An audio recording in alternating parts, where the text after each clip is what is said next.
Okay, just having a rare visit to the allotment, and Matt's asked me to take a quick video just to show you what's happening. These cabbages are coming on okay, and then the older cabbages are coming on quite nicely. I think I've planted them far too closely, so that's something to remember for next year. And the sweet corn too, which you can, I'll move around, you can see are growing in sort of 3 or 4 different heights. The closer to the cabbages they are, the shorter they are, so they're really suffering from being too close to the cabbages. So again, another lesson learned. Butternut squash down there, looking, you know, they haven't done a great deal. The courgettes seem to be growing pretty happily. We've had some off those plants already, and at the end there's a marrow plant. Again, I'm not sure if that's doing well or not. It's hard to tell at this stage. So I'll just walk you towards the other side. The potato plants aren't showing any signs of dying off yet, so I'm going to leave them for the time being. Very much mingled in with the big row of nasturtiums, which has just taken over everything, but they're absolutely crawling with bees. So it is lovely, but it's all become one big mass of leaves now.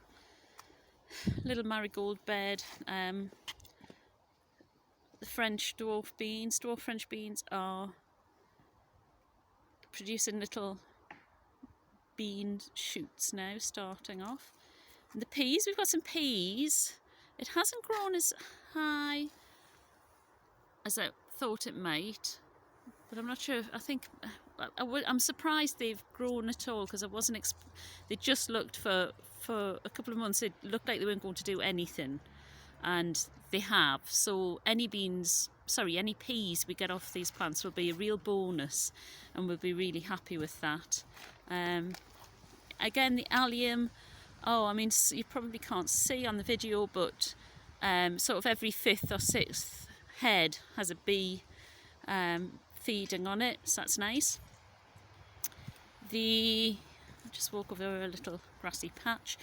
The spring onions I probably should really be bringing up now. They're going a bit yellow, and the shallots have gone over, so I might try and dig them tonight before we leave.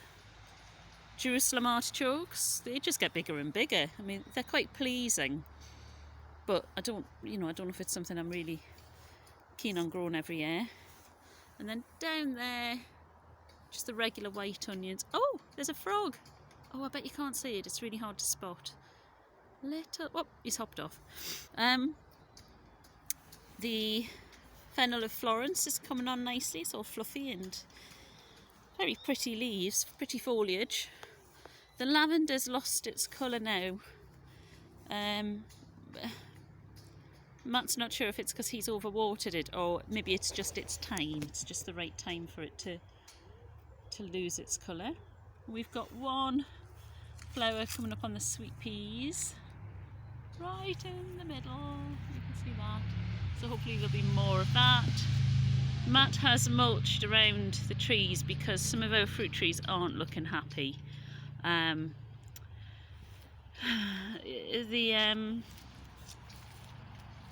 Egremont russet there is one of them, and that's the one we're particularly concerned about because that was a really nice tree.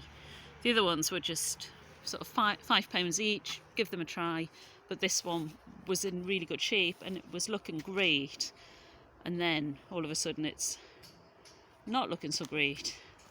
And we've just got some little patches in between the trees with some salad greens in. I've got some sunflowers here, but I've planted them too close together again. That's been my mistake. So they're not doing as well as I would like. Like that. Let's look down. The other side is still, very much a work in progress. There's not that much to see. Not so much to see down there, except the very unhappy 2 pear trees. The first 2 trees are pears.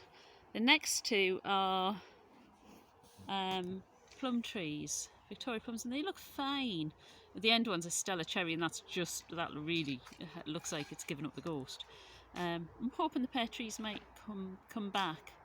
We had some in the backyard that looked sort of ill for a long time. And there's Matt doing a little bit more work on the bed next to the pond, which is kind of the next area to try and prepare for work. I mean, Matt's down here still most days while I'm at work and cracking on with stuff, so he's much more aware of how it's going now. I'm sort of feeling like I'm losing touch a little bit. He's done a lot of work on the rose hedge at the front to sort of wind it in, because people were catching it as they went, and I think it was quite irritating for people to have to try and pass. Though I don't think there was much of it that was grown out, but there was enough, you know, for people to find it awkward. So that's looking a little bit more, you know, it's all tucked in, though it's growing upwards. That's fine, not worried about that. What else? The borage at the front is sort of collapsing outwards. I think it's just all a bit overgrown in this quadrant. This bottom quarter has gone a bit mad, but you know, it's great. So there we are, and over there we are. Okay, all done.